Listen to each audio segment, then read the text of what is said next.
Mesdames et messieurs, merci de choisir Canal Congo Télévision pour vous informer et bienvenue à cette grande édition du journal. Un nouveau cas de la maladie à virus Ebola enregistré dans la zone de santé de Beni dans le nord Kivu. Il s'agit d'une femme de 46 ans qui était hospitalisée à l'hôpital général de référence de Beni. Face à cette situation, le maire de la ville de Beni appelle la population au respect de mesures barrières. Dossier complet avec notre correspondant à Beni, Joël Kamabou. Suivez.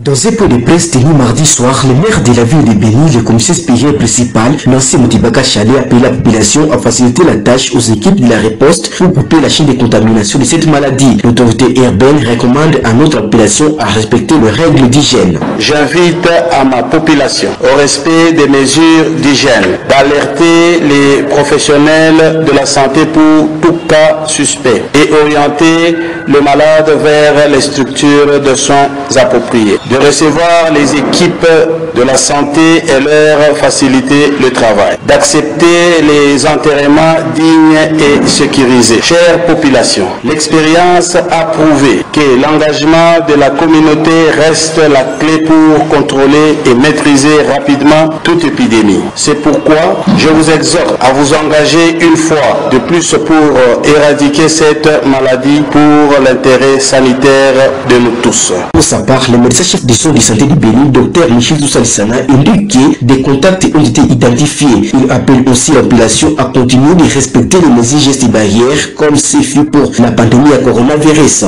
Dire que toutes les commissions sont déjà activées. Nous voulons aussi parler de la surveillance épidémiologique qui a commencé par les alertes qui doivent être investiguées jusqu'à l'acheminement, l'isolement à l'hôpital, au CPE pour les analyses des laboratoires ou la précision diagnostique et la prévention contre les infections, la prise en charge médicale, la psychosociale, la communication ainsi que la vaccination sont déjà actes. Nous exhortons encore une fois notre communauté d'adhérer aux mesures qui sont déjà édictées et qu'elle connaît déjà dans un contexte de Covid-19. Par ailleurs, qu'environ 179 contacts ont été identifiés à ce jour et que la planification de la vaccination et de la prise en charge des cas, la sensibilisation et autres sont à court. Beni, Joël Kamabou, CCTV Kinshasa.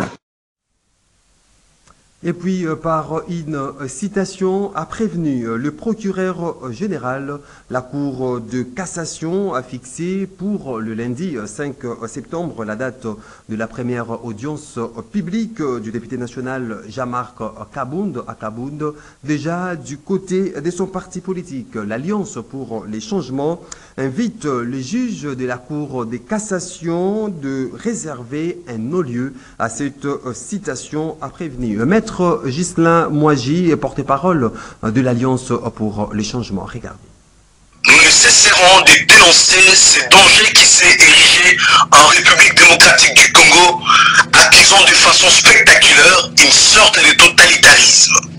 Nul n'ignore que depuis le 9 août 2022 dernier, l'honorable Jean-Marc Kabound, faisant objet d'un acharnement politique transplanté en des tracasseries judiciaires caractérisées par des vices de procédures intempestives, a été assigné à résidence surveillée sur ordonnance de la Cour de cassation, conformément à la loi relative à la procédure devant elle, spécialement en son article 76, alinéa 2 et 3. Fort malheureusement, les officines politiques obstruant manifestement l'exécution de l'ordonnance rendue par la plus haute juridiction de notre pays, via des dilatoires au niveau du parquet général, le président de l'Alliance pour le changement demeure illégalement retenu à la prison de Makala dans la passivité totale du greffe de la Cour de cassation qui devrait pourtant logiquement exécuter la décision rendue par sa juridiction. Grande de notre stupéfaction de voir le même greffe censé exécuter au préalable l'assignation à résidence surveillée depuis plus de 2 semaines passées, aille signifier la citation à prévenu à l'honorable Jean-Marc Kabound à la prison de Makala, Est-ce là une résidence surveillée selon l'entendement de juge de la Cour de cassation? Immense notre indignation face à cette injustice à ciel ouvert dont est victime le président Jean-Marc Kabound dans l'indifférence générale de toutes les normes juridiques en vigueur au pays. Par ailleurs, le prévention évoquée par le procureur général dénature les dispositions incontournables de notre Constitution qui consacre le droit civique et politique, pire encore, viole systématiquement la disposition 107 de la loi fondamentale qui s'impose prohibitive de telles poursuites judiciaires à l'endroit d'un parlementaire. L'Alliance pour le changement lance un appel patriotique aux juges de la Cour de cassation, leur demandant de réserver un non-lieu à cette citation a prévenu lors de l'audience prévue ce 5 septembre 2022. Nous confions notre classe politique à faire échec à cette démarche tendant à museler l'opposition politique en RDC via des procédures judiciaires extra-légales.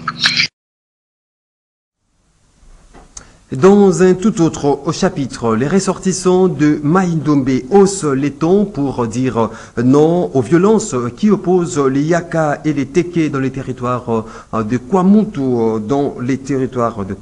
ayant occasionné mort d'hommes. Ensemble avec l'ONG Mai-Ndombe et KO, ils ont organisé une marche pacifique ce mercredi 24 août 2022, marche qui a eu comme point de chute les cabinets du vice-premier ministre, ministre en charge de l'Intérieur, où un mémorandum a été déposé exigeant le rétablissement de la paix. Vital Gisèle Etoko les a accompagnés.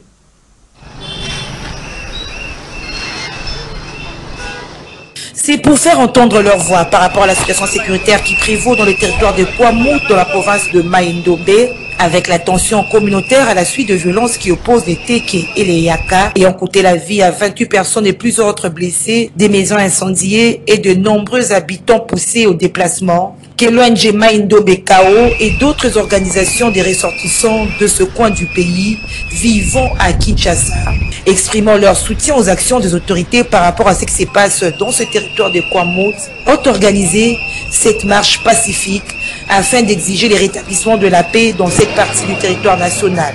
La marche a eu comme point de départ la première rue du Mété à la paroisse Saint-Raphaël, passant par le boulevard Sendoué triomphal pour chuter au bâtiment de l'immeuble du gouvernement où un mémorandum a été déposé auprès du vice-premier ministre, ministre de l'Intérieur et Sécurité, Daniel Asselo Kito. Fabrice Yombo est président de l'ONG Mai-Ndombe KO. Nous sommes les jeunes de la province du Mai-Ndombe. Aujourd'hui, c'était une journée consacrée pour la marche pacifique, afin d'éclairer ou demander aux autorités nationales leur implication à ce qui se passe dans notre province, précisément au territoire de Kwamout. C'est mon territoire. Alors, vous avez vu comment on a marché pacifiquement, sans insulter qui que ce soit. Nous sommes venus jusqu'au bâtiment territorial pour voir les patrons de la territoriale de mon pays, Maître Daniel Asselo Kito Ankoy.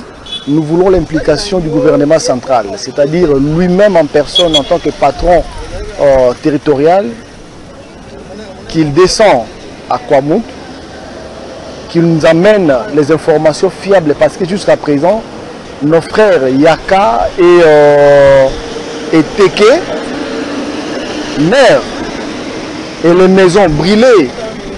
La population passe la nuit à la belle étoile. Alors nous ne voulons pas ça. Les ressortissants de Mai-Ndombe disent ne pas se limiter là. Ils pensent étendre leur démarche dans d'autres institutions de la République, notamment la présidence, la primature, ainsi que la chambre haute et basse du Parlement. Aussi comptent-ils lancer une collecte de fonds et biens matériels afin de les distribuer aux victimes de ces atrocités.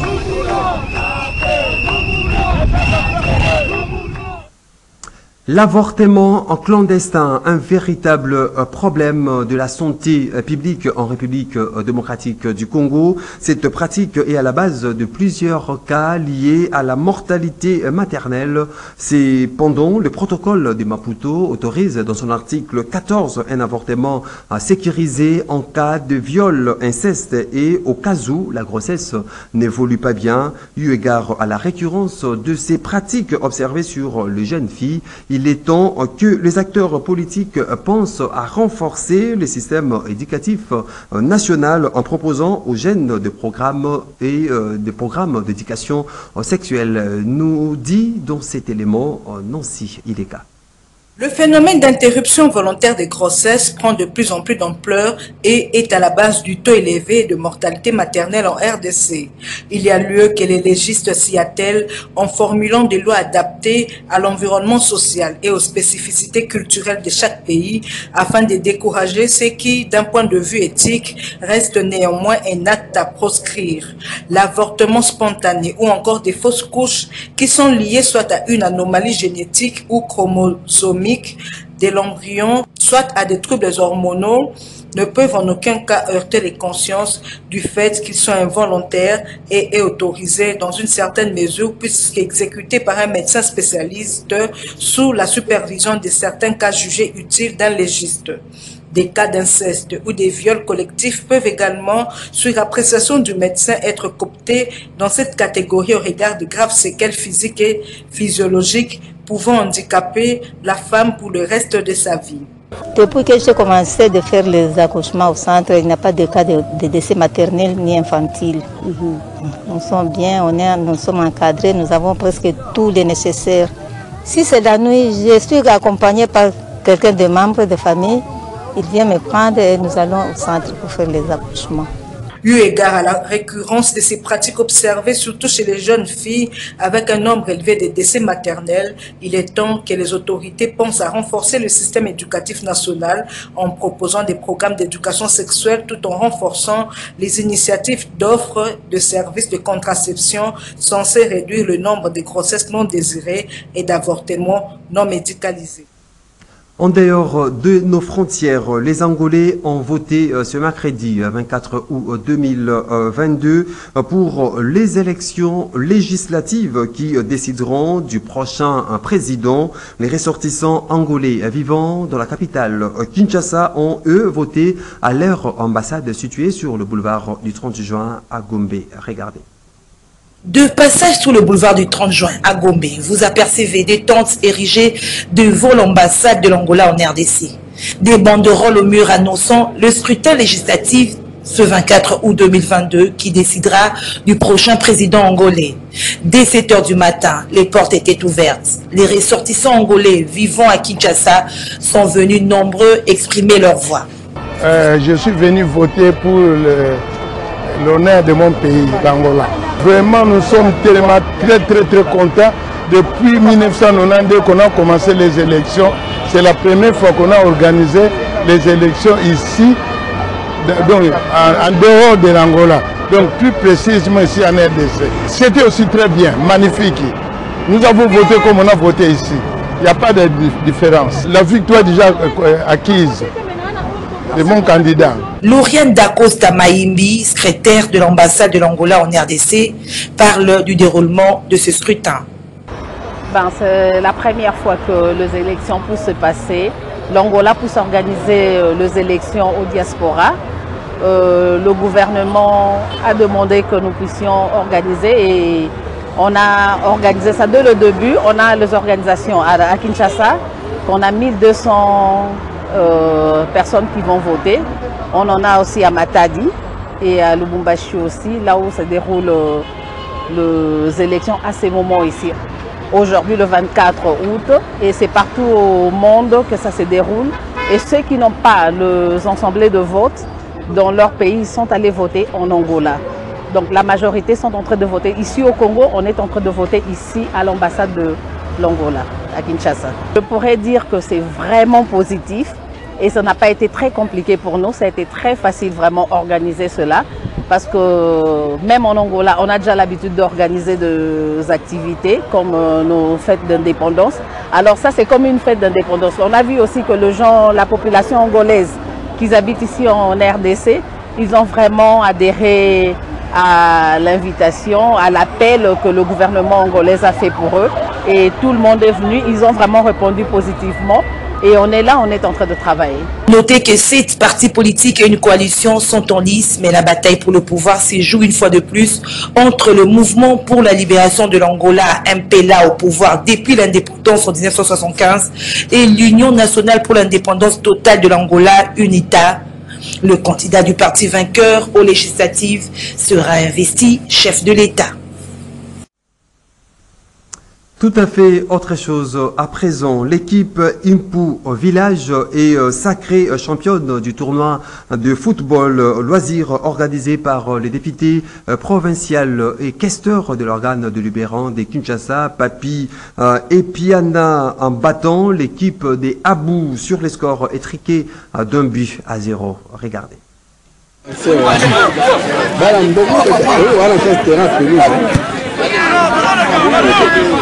C'est dans une ambiance de convivialité que le député provincial élu de la commune de Maluku, Papi et Piana, a clôturé avec succès mardi 22 août les tournois de football par lui organisés, placés sous les signes de la paix et réconciliation entre la population de la commune de Maluku. 10 équipes ont compétit pour les sacrés finales, toutes des circonscriptions électorales. C'est ici au village Kimpoko que s'est jouée la finale ayant opposé les équipes Impu Village à Abou. Après un match amplement disputé, l'équipe Impu Village a eu raison devant Abou sur un score étriqué d'1-0. Pour ce faire, l'organisateur du tournoi, les députés provinciaux questeurs de l'organe de Libéran de Kinshasa, Papi et Piana, surnommé Boïka, a remis au président et superviseur de toutes les équipes ayant pris part à ce tournoi les cartons des cahiers en vue de préparer la rentrée des classes de leurs enfants, aussi une somme importante d'argent. Satisfaction totale du côté de bénéficiaires.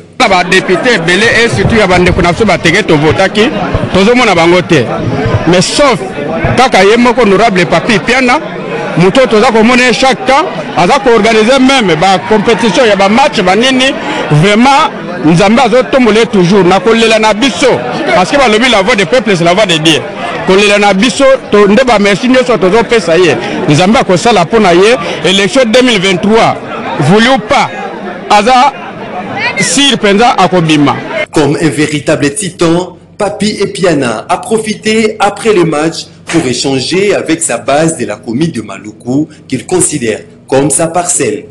Na sepeli na oyo papa sali papa tika biso ta sala kaka biso fondation na ye to sepeli makasi vraiment en tout cas ma pamboli ezala pona ndeko na biso moko na biso Papi Piana akende liboso azonga simate.